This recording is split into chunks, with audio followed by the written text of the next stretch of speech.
Can you get a job or a career? Can you educate yourself? Can you regulate the draw of temptation, drug and alcohol use in particular, sexual temptation as well? Oh, do you do anything that's remotely resembling civic responsibility? Are you a member of a political party? Do you go to church? I don't go to church because, their beliefs don't match mine. It's like, who the hell cares about your beliefs? You're like 16. You don't even have beliefs. And if you think it's like you're right and the Catholic Church is wrong, well, good luck with that attitude. And that isn't to say that the church, for example, or a political party doesn't need repair, because all institutions are always falling apart and corrupt. That's a story as old as time. That's the evil uncle. But good, you have something to do. Go fix it up. Definition of man. What am I, a biologist? But as it happens, I am a biologist, so I guess I don't have that excuse. Productive generosity is good. I once read a good description of Christian charity, and it was productivity plus generosity, which I really liked, because the hyper empathic types only concentrate on the generosity end of that. It's like, I'm generous, yeah, but like, do you have any money? No, I'm generous with other people's money. Yeah, well, you're missing half the equation there.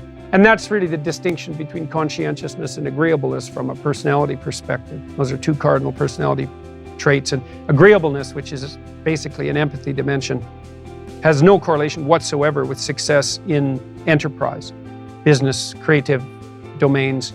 In fact, among managers, agreeableness looks like it's slightly negatively correlated with success, because hyper-agreeable managers can't say no. And they can't discipline their employees, they can't set limits, and they're susceptible to manipulation. So productive generosity is pretty good. There is more to it, obviously, more to being a man than productive generosity, but as a central notion, that's a good one. The productivity requires aim, orientation, responsibility, discipline, all of that willingness to work, that willingness to make sacrifices, which is the hallmark of maturity in the service of a higher goal. And that responsibility, that productive responsibility, should manifest itself in relationship to the individual. So you should be responsible to yourself and your future self, the community of selves that you are across time. And then you should be responsible for and productive for as many people as you can manage. And so that might be first your intimate partner, your wife, second your parents, your siblings, your children, maybe your children primarily, although there's a trade-off there with your wife. Then your local community, then your broader community. You want to take on all that responsibility if you can, in a sense that's both productive and generous. That gives you something to do, justify your miserable life to yourself and everyone else. And you need to do that. It orients you solidly in the world if you do that. And it gives you a dragon to fight, a real one. And that's where the gold is. So as everyone has known forever, and as we continue to remind ourselves, how should you arm yourself? Well, that's kind of what a humanities education teaches you to some degree. Arm yourself with words. Be precise in your language. Right? Say what you mean. Read great men and great women. Make yourself literate. Get your tongue in order. Get it under your own control. Get rid of the ums and the likes and the you knows and the pauses. And get rid of everything you say that you only say to impress other people. And just see if you can say what you believe to be true. That's an adventure.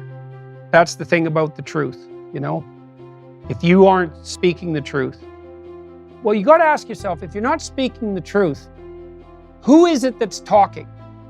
If you're saying something that you do not believe to be true, it's not you talking. It's something else. It might be the part of you that wants to manipulate the other person into delivering what you think you want from them. Well, what is that spirit of manipulation that you've allowed to possess you? It's not you. Let's say you decide to live your whole life in that instrumental manner. You're going to craft your words like the student who says, well, I'm going to write what the professor wants to hear so I get the grade. It's like, well, you just turn yourself into that. Well, who is it that's doing that manipulating? It's not you, because those aren't your words. So even if you get the grade, it's not you that got the grade, it's the false you, it's the manipulative you. So you do that your whole life, you don't have your life. And then you think, well, God, that was a miserable life. I manipulated everybody, they were so damn stupid, they were sucked in by it, they're all contemptible. Everyone does it, you know, which they don't, by the way. And so that's a pathway to bitterness. Partly because if you're a manipulator and you use your language falsely, you don't live your own life.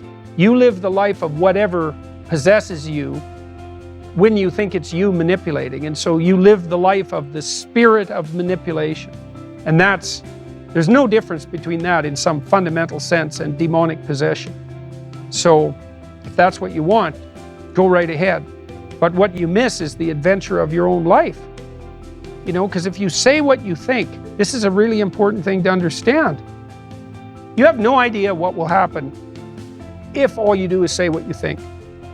Because you have to let go of everything. Just to do that, you have to assume that there isn't anything better that can happen than what happens if you tell the truth, no matter what happens. Because you say, you know, I'll tell the truth and I get in trouble. It's like, well, is that good or bad? Well, it's not so good when it's happening. When you get in trouble, that can be devastating. But in the medium term or the long term, I mean, in my situation, I've gotten in trouble plenty of times for things I've said, and many times I thought, you know, that was fatal, that was the end. I said something or it was misinterpreted, but often I said something that you know, I was going to get taken out, I was going to get canceled, and that was the end of my reputation. And every single time, and I hope partly because I didn't say things that I didn't think were true, every single time it switched around.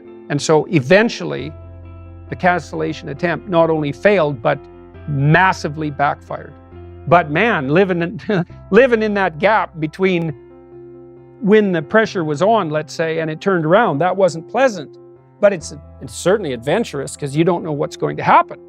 And maybe that is the adventure of your life, right? Imagine that the world was constituted so that the true adventure of your life emerged as a consequence of truth in speech and action. Because that would be reflective of the real you, so it would be you living. And then imagine that the adventure that would occur if you dwelled in the truth would be so overwhelming that it would justify all the suffering. And I think that's true. The great people I know are brutally truthful to themselves and other people. And they have insanely adventurous lives. And they also get more and more and more competent. I've talked to my daughter a lot about this. My daughter runs my companies. My daughter didn't know much about business when she started, and she was pretty sick too, and she didn't know a lot. And so it was easy for people who thought they knew a lot about business to pull the wool over her eyes. But Michaela has the ability to ask stupid questions, and we've talked about that a lot. It's like, you only have to ask a stupid question once if you're alert. You ask a stupid question, and if you're in a crowd and you ask a stupid question, 80% of the people in the crowd have the same question. They're just too cowardly to ask. But you ask and then someone actually tells you, you never have to ask that question again. You're no longer stupid.